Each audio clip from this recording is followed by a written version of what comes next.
Hello everyone! Let's make a plush Appletun together! I'd previously made one before, see?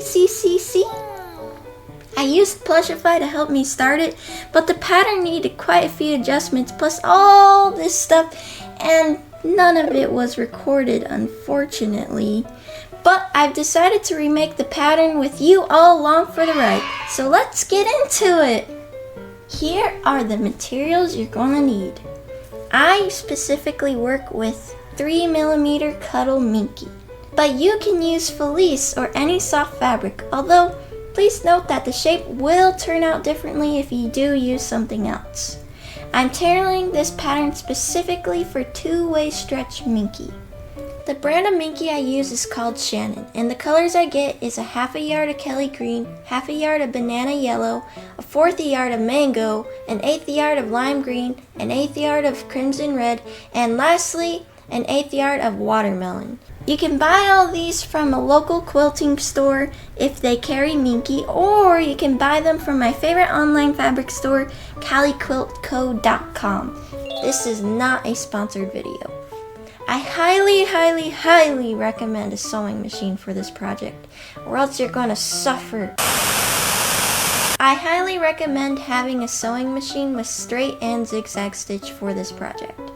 Or you can have tons of patience with hand sewing. You're also going to need tools for hand sewing and threads similar to our Kelly green and mango.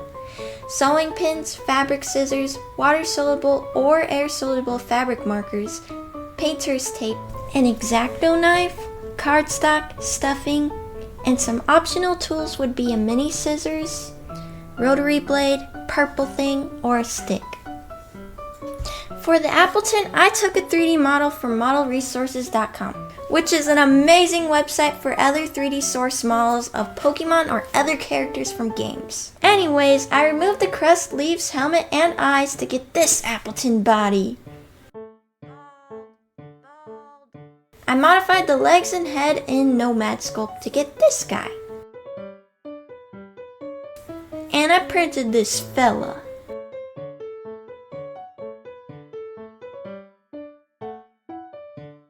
Now let's tape this baby up so we can get a pattern. I'm only taping up half the body because it's symmetrical and I'm going to mirror it on the pattern. With getting the pattern from other models like clay or newspaper, I usually like to place down cling wrap or plastic wrap so it's easier to remove the layered tapes. And when you're taping, make sure to tape down in one direction first and then switch it up for the next layer so it has multi-directional layers that give it strength. As you can see in my speed video, we can start drawing the markings on the tape. If you mess up, just put a layer of tape over it. In the time lapse you can see I messed up a few times marking up the tape pattern. Accidents happen, but we can fix them. Once I'm done marking, I'll use the X-Acto knife to get the cutout. Please be very careful cutting and have an adult help you if you're a child. No bodily cuts allowed. While removing the pieces, I'm making additional cuts to help flatten the shape, and then I'm placing them on a piece of cardstock. Like so. With all the pieces cut out and flattened, we can scan these and modify them in our drawing application. In Clip Studio Paint, I'm modifying the pattern even more, including scaling it up and making sure the pattern measurements align all together. This is my first draft. I really like how Appletun's back turned out for this pattern, but it was a little bit too small working with the legs, so I decided to stop sewing midway through, and to revise the leg and head pattern to be more sewing machine friendly.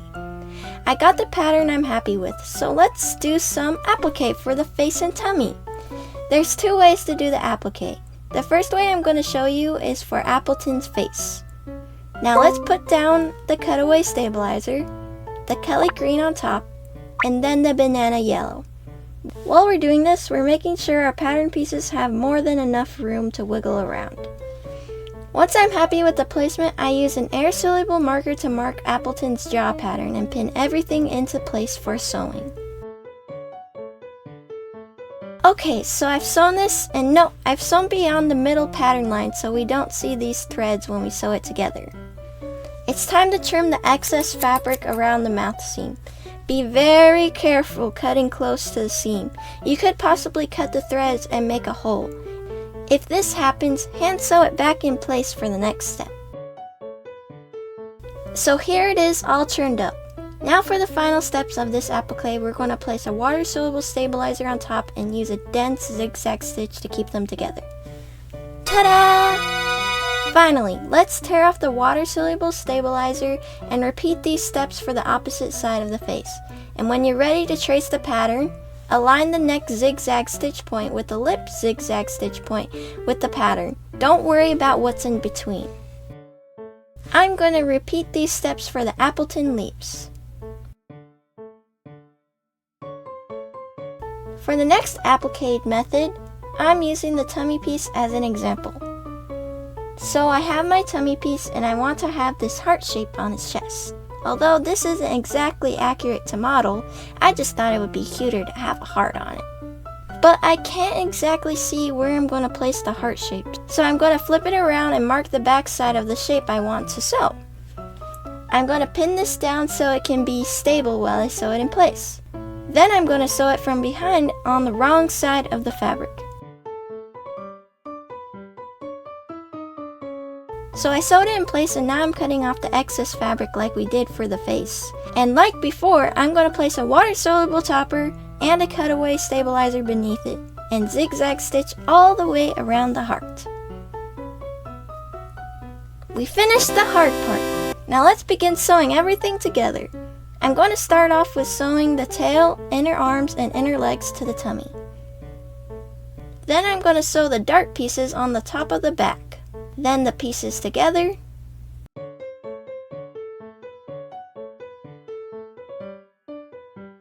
The back to the middle side piece. Then the middle side piece to the bottom piece, like so.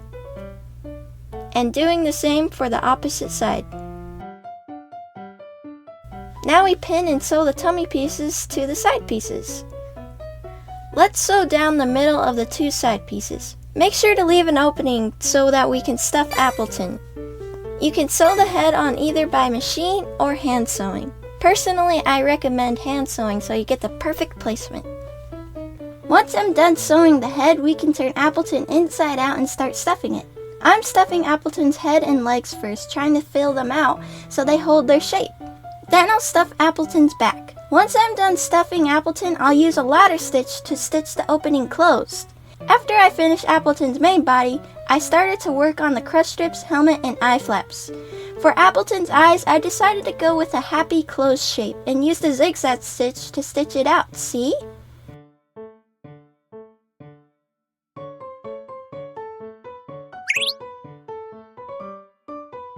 Here I am setting up the placement of the crust strips. I'm using pins to help them stay in place while I weave the strips. Once I'm done playing around with the placement, I'll hand sew these in place. Next I'll sew the leaves in place, followed by the eye flaps and helmet. Here's a time lapse of me hand sewing everything up.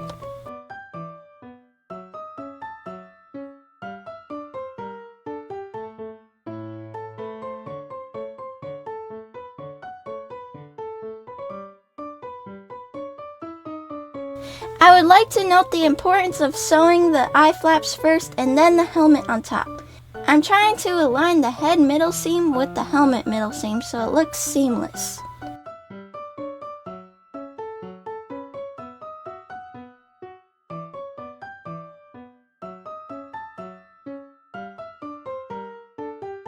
Oh my goodness! Appletun is finally finished! Isn't it so adorable? I learned so much while making this video and I'm happy to share this Appletun making experience with you. If you decide to make an Appletun from my pattern, please tag me. I would love to see your creations and support you. Please like and subscribe if you like to see more videos like this and comment down below what you'd like to see as a plushie next. See you in the next video. Goodbye!